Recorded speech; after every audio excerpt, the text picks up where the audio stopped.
Hello everyone and welcome back to CHH Hysteria. I'm your host Cole. And I'm your co-host, Cooper. And today we are with the young star, the legend himself, SiahThyLegend. My fault. Yes. Nah, you're good. Yes, sir. Thanks for coming on. Thank you. Yeah, it's been a few times. He's been on our show twice for two different videos, but we've never actually just interviewed him before. So excited to get into it as he's been making a lot of big moves lately with some releases and some social media stuff. So yeah, let's get right into it. You, like 2 weeks ago, I want to say, dropped Minister Freestyle as your lead single for 2022, 23. Oh my gosh. So, like, what is that song? How did it come to be? And, like, all that. So, a lot of day ones will remember the unreleased drop, Abuelita Spaghetti Freestyle. It is on my SoundCloud. So, only reason that song never dropped is because, one, the sample was also No Excuses. What's that song? Swerve That with Not Clyde and DJ Khaled. Khaled. Another one. Another one. God, always another one. No. So that song never dropped, but I always loved a specific fast verse. So Alvin Cedric sent me the beat for Minister like really long time ago, and then I just randomly went back to it, and I'm like, yo, let me spaz real quick. And then I guess what really stood out about that record is because I wrote that as like, okay, so many of these CHH rappers nowadays don't really care about the actual ministry side, more about just blowing up. And so like minister, I'm not a rapper, I'm low-key a minister. That's facts. That's what I want to be. I don't want to just be like, oh, check me getting hype. No, check me getting hype for Jesus, you know? Yeah. So, like, that song really just like, feel like it's now my establishment of how I want to be seen within the space, if that makes sense. You know, yeah, that makes sense. Like, to you, what does being a minister mean with, like, your music and outside your music? For me, it's like, so whether you take music as a job or not, or just anything, like, even just in a normal job, you're still representing Christ. Sure, you're getting work done, but like, you know, who knows if a coworker needs prayer, or like if somebody like imagine you're wearing like some Christian shirt or something, and somebody asks you questions. You know, you always got to be prepared to like really spread the gospel in those aspects. So that's what I really think is important. Yes, sir. That's good, and I agree. It is very important and biblical. But yeah, 2022 was like a really big year for you. You grew a lot in your career, both like in numbers and also just your sound and everything. And like you're up to like 7,000 followers on Instagram, so you've really been blown up. Because last time I checked, it was 5,000, and I checked like before the interview, and I was like, wait, what? Like since when? So that's really crazy. But out of everything, what do you think like was the biggest thing that you improved in, and the biggest thing that happened to you in 2022? I found a lot more freedom within out of market. So like it was always the same hearing, bro, you gotta post these TikToks, bro. You gotta like get your music sounding right. You gotta push it to the right audience. Like I think what really just inspired me to like stop listening to people is when I was like, how do I get people mad? So I made this video. Y'all probably seen it thousands of times. The freaking Christian rap is corny.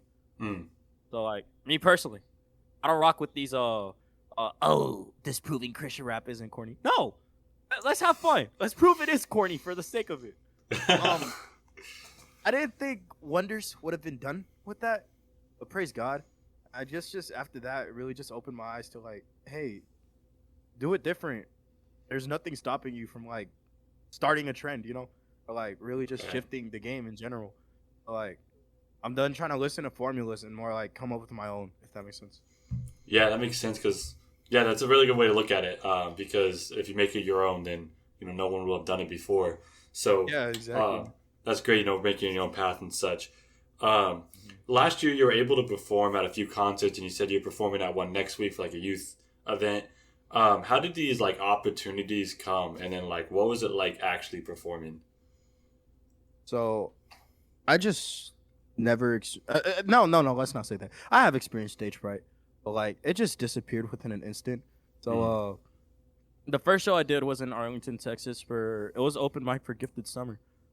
Jay Woods was running the event, and then I was like begging him, like straight up begging him for like just a simple opportunity, and I promised I wouldn't disappoint it. So my old church it would let me use the youth building after service to like actually practice perform. I have like thousands of videos of just me like practicing. Oh, where I'm gonna dance. Oh, where I'm gonna, you know, go crazy and stuff.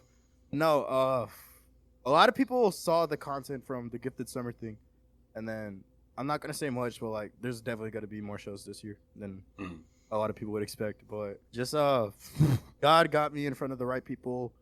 I love performing personally. It's one of my favorite things as an artist to do. I like embarrassing myself in front of people. Like, I really don't have shame. Like, my last show, for Off the Leash, I always loved, the sturdy dance because everybody loves that.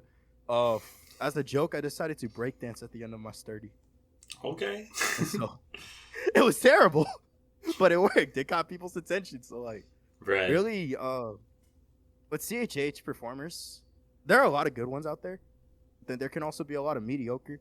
One of my goals is really just to be one of the most outstanding performers within the genre in general. Like, if people are gonna think of best performers of CHH, I want SiahThyLegend in that conversation. That's really one of my main goals within my career in general. No, yeah, that's a great goal to have and definitely achievable. And like when you go to a concert, you feel a lot more connected to the artist. So being like a great performer really can make like more lifelong fans. So that's great. I'm excited to see how many more concerts you do in 2023. There you go. You said kind of correct. Yeah, bro, I can't. It's crazy, but you said you never like experienced stage fright, so not even like up to it. Like it's like like in the moment. Like right before, you don't even experience any? No, because, like, the first one, I was a little nervous, but, like, the second, 1, 2, 3, all of it just disappeared. Like, just, like, something, I must have said some prayer to cast away the demon of fear or something, I don't know. And then, like, the other two shows, the one after Arlington was in, just somewhere in Dallas, Texas. It was just for a bunch of kids. Like, I love children, bro. Like, just gotta go crazy for them. And then with, most recent one I did in what's it called? Fort Worth. Literally no fear. Like, I was really just over it. I was just like, okay, I'm ready to have fun, ready to rock out, give praise to God, give people a good time, and it worked. Like, it just didn't pop up at all. I didn't really have worries. It felt like really, really more confident than anything. Yeah, that's good to have so early on when you're having 3 shows and you're already like that confident and you're performing. That's really good. So then kind of move away from the concerts and such. You're a young artist, obviously. You're 16, I want to say, right? Still? Okay. Do you think your age affects how people see you as an artist and also your music? And like, is that in a negative or positive way? It can be both. So I do have a goofy image. I'm well aware of that. But it's a professional goofy. So that being said, I always announce, like, just in the middle of my set, for at least the 3 ones I did. Oh, I'm a 16-year-old artist, by the way. So many people, like, actually shifted when they said that. And, like, literally, I could tell some of them didn't believe me. It was like, I had a lot of people coming up after the shows to me, like, bro, you're such a natural with it. Like, what is it? And I'm like, I don't know. Practice, consideration, stuff like that. Blessings. But, I mean, business aspect, is it really weird to see, like, kids doing all this stuff at this point? I mean, Justin Bieber was that, Right. So I guess it can be negative sometimes, but like really every time I tell people I'm 16 and doing all this and being energetic, dropping the bars I have, whatever, like people seem to find it impressive, and so I guess that's very positive. Yeah, I agree. Definitely, like when someone hears your music and like, dang, like only 16, that's like impressive. So yeah. Who are some of your biggest musical inspirations? So this is a very fun fact about me. Rap is not my favorite genre. It is actually jazz and orchestra. Okay. It's the most random thing ever, but that's the sad truth. But then rapping, I guess, I really want the music to portray who I am in a literal sense. So like you'll hear me doing goofy ad-libs. You hear me. Sometimes the bars will be serious. Sometimes the bars will just be out of pocket. Like. Literally, that's just how I conversate with people. Sometimes I'll be like the funniest person in the room. Sometimes if I really need to, I'll be serious and stuff. So I guess with that being said, just the way I can portray myself would be more like just like I don't really know how to explain it. It's more like just really showing who I am without any filter. So I guess that's how I approach that. That makes sense. Do you have any artists or performers that you are inspired by, like whether that be in how they like their lyrics or the instrumentation or anything? I've seen Not Clyde perform most amazing time of my life, really. He's good. It was just pure energy. Mikey J is underrated. Mikey J, I've seen him at like almost every Dallas show he's done. It is always such a good vibe in there. Okay. And for performances, I took most inspiration from them. But then rapping, I try not to. I know people will compare me to whoever, and that's fine. They can call me, Clyde wannabe, Latino ski mask, whatever, Mexican ski mask. I guess that was the music I kind of like started listening to, but I don't know. I'm really trying to get to the point where I can say it's my own thing. But inspiration-wise, we can just go with like basically any hype rapper on the list, you know? Right, yeah, that makes sense. So you've done a lot of work in 2022, and you've done a lot of work in 2021 and years past as well. So what are some of your favorite songs that you've released so far, and like from your whole discography? And then what are some of the favorite collabs that you've done? Let me pull up my catalog because I low-key forgot half of my stuff. Last year, I would have to say my favorite song is Tweaking. I wish I would have pushed that more. There's something about that was like just felt like my theme song. And so, Off the Leash, I'm a little annoyed by Off the Leash, but I feel like every artist hates their number one song, you know? But like at the time, it was so cool. Like the hype around it was great. Yatu Sabas is an underrated point. I love that joint. Just a fast rap in there. The bringing Hispanic. Favorite collabs. So this is a very dumb story behind Hijo de Loquito. The myth about me recording that on Apple headphones is very true. I was at a youth camp. I had BandLab. Where are they at? These Apple headphones right here. The wired ones. He told me to put those on, record on BandLab. He got it. Nobody can listen to that song and actually tell, which is still very shocking. So I guess that's probably like the dumbest story collab. That's impressive. Hillary Duff with one of my favorite artists, Droop, dropped last year. One of my favorite verses and features I've ever done, for sure. And it was just such an honor to actually work with him. New Balance with Grant the Kid. That joint was like really fun to record for me, just because like it was so random. Because he just messaged me the open, and I'm like, yo, I didn't even tell him I was gonna record a verse. I was like, this is hard. Like literally an hour later, I just sent him something back, and he's like, I didn't even have to ask you. And so that joint was really funny. But yeah, those are probably my favorites. Those are all very fire collabs and very fire songs.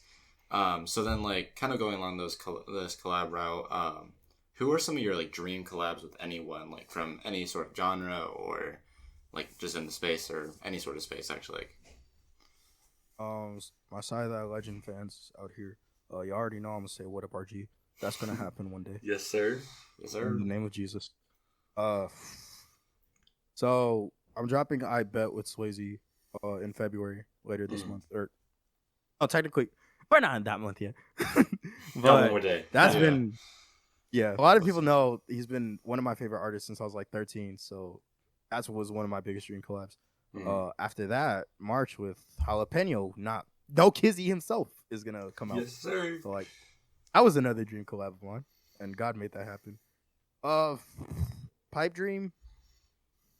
I like Japanese rock, so I want to work with 1OK Rock if that ever happens. Dream big. Let's go. Yeah. This is a little dumb, but I want to see if I can make a song for like any Sonic project, whether it be like a game of one of the movies. I just imagine like one of my songs in the freaking Sonic the Hedgehog video games. That would be cool. That'd be fire. If we can consider that a collab. But yeah, that's probably just what I want. Collab. Yeah, that's a collab. Sega and SiahThyLegend, bro, that would go crazy. Yes, sir. Yes, sir. You kind of talked about like how your age affects your music and like how people perceive you a little bit. So then, what is the worst piece of advice you've ever received about your music? I've heard a lot of bad advice. I'm trying to think of the worst. Or some of the really bad ones, like the ones that stick out the most, maybe.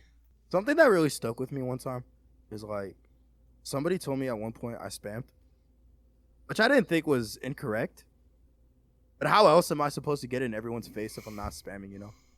And then there's a thing as like annoying spamming and like planned spamming, if Yeah. that makes sense. So like, Mm-hmm. I would post like one reel a day, and that really did me wonders.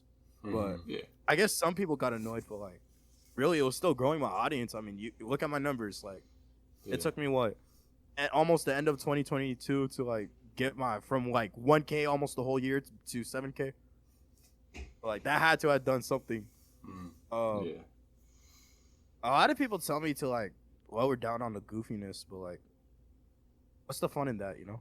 Mm-hmm. Like Scooty Wop is a good example. Like Spin Back Bro, you know, he was probably just like goofing around in the studio. Let's be honest, he wasn't thinking clearly, and it already did wonders for him. Like music can really, you can really have fun with music. Music is all about emotion. Sometimes goofy is an emotion, you know. So like, don't be afraid to let that out and make it something hard and creative. Yeah, and people want you for you. You know what I mean? Yeah. Yeah.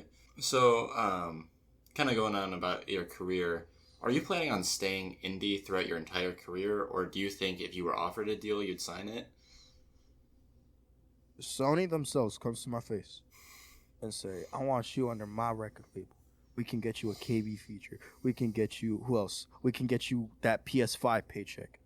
Hands down, I'm saying it. I'm going to pray first, but I'm going to most likely say yes. I like going independent. It's, you know, very free. And I'm still in high school, so like I don't really think it matters if I'm signed or not. But I don't really have plans on getting signed anytime soon. If it comes in the future, that's cool. But like I'm really comfortable with where I'm at right now, so it's pretty swag. That's a good place to be for sure. Yeah. Yeah. So, then what can we expect from you in 2023? greatness. No. Yes, sir. I do. I plan to do one single a month this whole year. Potentially an EP, but that is not confirmed nor denied. I do just want to really push out a lot more content. Like, I do want to do more vlogs for my YouTube channel. One of my goals this year is like 1K subs on YouTube as well. So, like, that'll be cool. I do want to do more shows.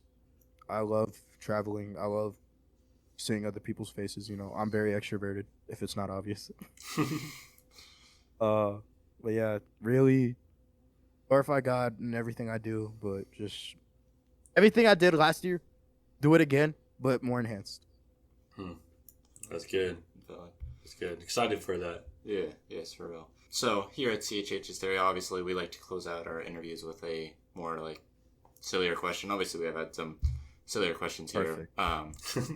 So I just found this online. It's and I found, if you were suddenly arrested for no reason and your face was flashed all over the news, what would your family and friends assume that you did? That's tough. You giving this thought? I want to say immigration. Oh. Dang, that got dark. Don't cancel me. I don't know. I'm not a bad person. Maybe just saying something really out of pocket in public, not necessarily racist or like anything like that, but like just maybe something that could go against the First Amendment in the Constitution or Bill of Rights or whatever. It's like public, you know, I could be rapid fire. Like what is it? That's public screaming. Disturbance type deal, like something like Maybe that. I don't know. I could be loud, so who knows? Maybe I'm disturbing the neighborhood silence or whatever. Disturbing No, peace. just imagine I get arrested at one of my shows for being. Police had turned down the function. It'd make for a fire song. Yeah. I don't know. I don't know what my friends think of me. I don't think they. Yeah, that's an interesting. Probably just disturbing silence. That probably makes the most sense. Yeah. That kind of lines up with what I know of you as well. Yeah. Yeah. I feel like. But yeah, thank you for coming on. It's always a pleasure having you on, and we're really excited to see what you do in 2023. Yes, sir. Excited to hear this song a month. I mean, we've heard the original version of Jalapeno Freestyle. That was crazy. So I'm excited for that one. But I never actually heard the Knock Live version. But yeah, but thanks again, Sai. Do you have anything you want to say before we stop this? God bless. Hear my music. You heard the I'm man. trying to rhyme that, but it failed. Until Also next time. stream every other. Oh wait. Oh, I got you. Other podcast episode of my homie CHH Hysteria. Yeah. Yeah, you can check out the other two we got with him. We got the I think it was 6 reggaeton artists to check out. And then there's like 8 young CHH artists. So if you want 14 new CHH artists to listen to, go check those out. So Until next time.